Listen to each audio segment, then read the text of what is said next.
Murakaza neza kuri yuhire no musi muri kumwe na Dr. Tuyishimo de Prince tukaba tugiye kuganira ku mpamvu ituma abagore batwite mu gihembwe cya mbere mu byumweru bya mbere by'inda bakunda kugira ibibazo by'isesemi nyinshi ndetse bakaba banaruka. Ibi bikaba ari ibintu bikunda kubaho mu gitondo bakibyuka, ndetse bikaba ari ibintu bituma rimwe na rimwe bibaza se inonda hari ikibazo yabi kuntera, hari ikibazo yabi ifite, bimeze gute? Ibibazo byose rero tukaba tugiye kubisobanura ndetse twerekane aho bituruka n'icyo twabikoraho mu gihe byaba bikubayeho nk'umubyeyi utwite mu gihembwe cya mbere. Turatangira rero ku bintu dusobanura ibintu bimwe na bimwe bigenda bihinduka mu gihe umugore atwite mu gihembwe cya mbere, kubera ko nkuko duhora tubivuga iyo umugore atwite hari ibintu byinshi mu mubiri we bigomba guhinduka kugira ngo bihuze n'ibyo inda ikeneye kugira ngo umwana abashe gukurira mu nda, mbese y'amezi 9 abashe kuba neza nk'uko yakabaye. Rero bimwe muri ibyo bintu bihinduka harimo imisemburo itandukanye. Iyi misemburo ihinduka kubera ko ari bwo buryo buba bukenewe kugira ngo inda ibe imeze neza, igume muri nyababyeyi imeze neza. Nk'urugero tugiye gutanga, hari umusemburo bita beta HCG. Uno musemburo ukaba ari umusemburo urekurwa na placenta cyangwa iyanyuma inda nyine igaburira umwana. Uno musemburo rero icyo umaze nuko wo ugenda ukabwira utundi turemangingo two mu mubiri w'umugore dushinzwe gukora indi misemburo. Iyo misemburo noneho two dukora ikaba ariyo yitwa progesterone, ari nayo ishinzwe gutuma inda iguma muri nyababyeyi igafatamo, mbese ntivemo yivanyemo bino bisanzwe. Ndetse rimwe na rimwe muzabibona iyo umugore ari mu gihembwe cya mbere, inda ikaba yatangira kuva cyangwa ikaba yakwivanamo. Rimwe na rimwe hari igihe aba ari ikibazo cy'uko iyo misemburo itagenze neza, ndetse kwa muganga bigasaba yuko bakongerera imisemburo yitwa progesterone yo kugira ngo inda barebe yuko yagerageza kuguma muri nyababyeyi, mbese ntiyivanemo nta kindi kintu cyakibiteye. So ino misemburo rero urumva irakenewe. Uno musemburo witwa beta HCG urakenewe, ndetse uri mu maraso ugaca mu nkari, ari nawo tugenda dupima mu mateste icyo twita pregnancy test dukoresha. Izo dukoresha inkari, izindi zikaba zikoreshwa mu maraso bagira ngo bawupime barebe uko ungana.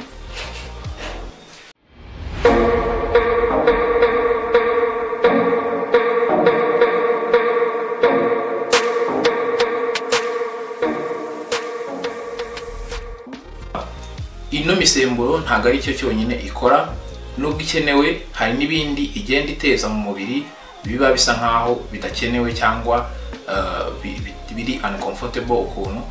Mbese icyo twavuga cya mbere nuko uno musemburo ari nawo utera isesemi mu gihembwe cya mbere.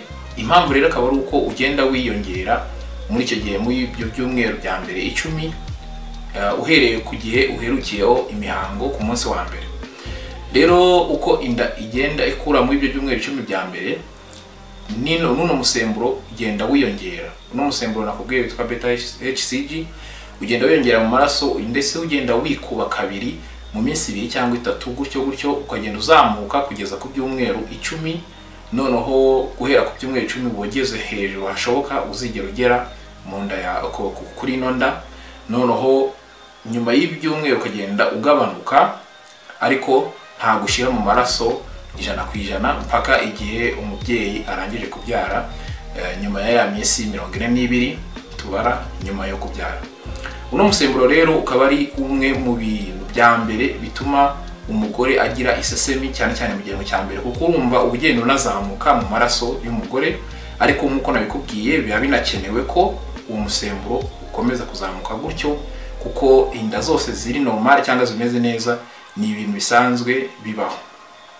Rero uno musemburo nkuko nabikubwiye yuko hari ibintu ushobora gutera bidakenewe. Bimwe muri ibyo nuko umugore agira isesemi ndetse akaba yanaruka. Rimwe na rimwe rero bikaba ari ibintu bikunda kuba cyane cyane mu gitondo bakibyuka, ibyo dukunda kwita morning sickness, ariko ubundi akenshi ntago aba ari indwara. Rero tuvuga yuko ari indwara ari uko nyine umugore ari kuruka cyane atabasha kugira icyo ashyira mu nda, ndetse rimwe na rimwe bikaba byatuma acika intege akamera nk'umuntu warembye, ubundi akaba yanatakaza ibiro, akaba yatakaza nka 5% y'ibiro yari afite igihe yari ataratwita. Urumva ni ibintu biba bisa nkaho biri kumutera ikibazo, kuko niba nta kintu kubasha gushyira mu nda kandi utwite, wakombye kuba nyine uri gufata ibyo kurya byose bishoboka bigize by'intungamubiri kugira ngo utunge umubiri wawe ndetse n'uw'umwana uri gukurira mu nda yawe. Urumva nyine kiba ari ikibazo.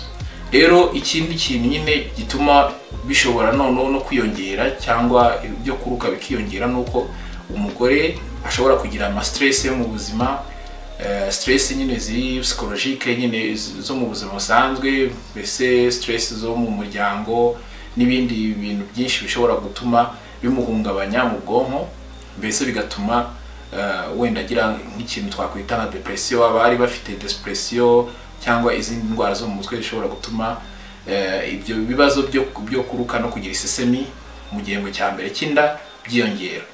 Ibyo rero ni ibintu bibiri by'ingenzi bituma umugore ubundi agira icyo kibazo, ariko nk'uko nabikubwiye bikunda kuba mu gihembwe cya mbere, kubera ko kwa kuri nagusobanuriye n'umusemburo ubugenda uzamuka, hari naho ugera ukagabanuka. Rero ku byumweru, nyuma y'ibyumweru 10 akenshi ntago dukunda kubona icyo kibazo cy'uko umugore aruka cyane kugeza aho arinze kugera kwa muganga, bigenda bigabanuka, ndetse akenshi dukunda kubibona mu gihembwe cya mbere, ntago mu gihembwe cya kabiri ari ibintu bikunda kugaragara.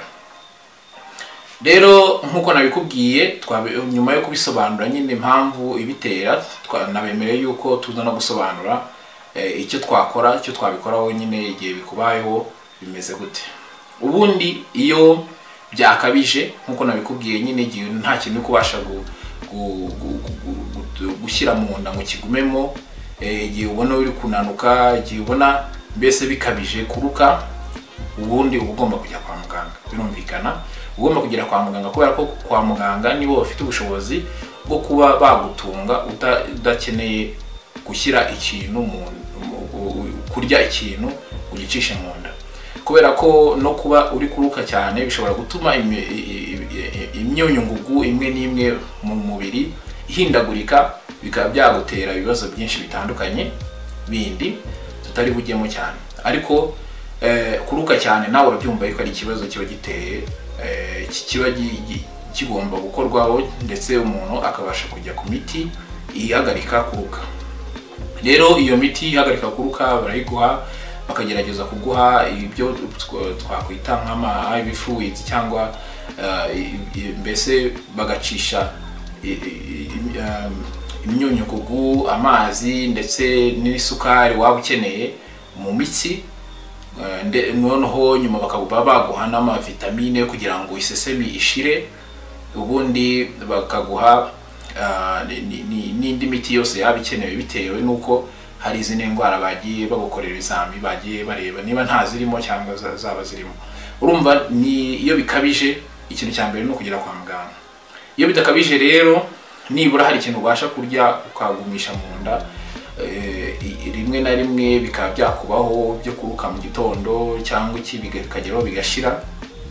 Ubundi wowe icyo wakora wenda uri nko mu rugo, no kwirinda ibiryo bihumura cyane, bismeri cyane, ubundi ukagerageza kurya ibiryo bike bike, nturye ngo igifu cyuzuye cyane, ubundi ube wagira risk yuko wabiruka byose, ukarya duke wenda inshuro nyinshi.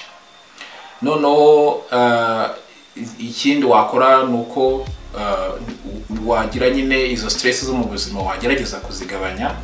Hari stress nyinshi mu miryango, hari stress mu kazi, mu bintu byinshi byose, ariko iyo umaze gutwita nyine ugomba kumenya yuko hari indi priority yiyongereye mu buzima bwawe, ndetse ugomba kwirinda ndetse ukaniyitaho cyane kurusha n'abandi baba badatwite. Urumva rero ibyo byose ni ibintu ushobora gukorera mu rugo ndetse bikaba byagufasha. Rero murakoze, muri kumwe na Dr. Tuyishime Prince. uno munsi kuri Yuhi akaba ari iki twagira ngo tubagezeho. Niba ari ikibazo waba ufite wagicisha muri comment kugira ngo tugisubize muri comment, tuhita tubasubiza buri gihe iyo hano mubajije. Murakoze cyane, see you next time.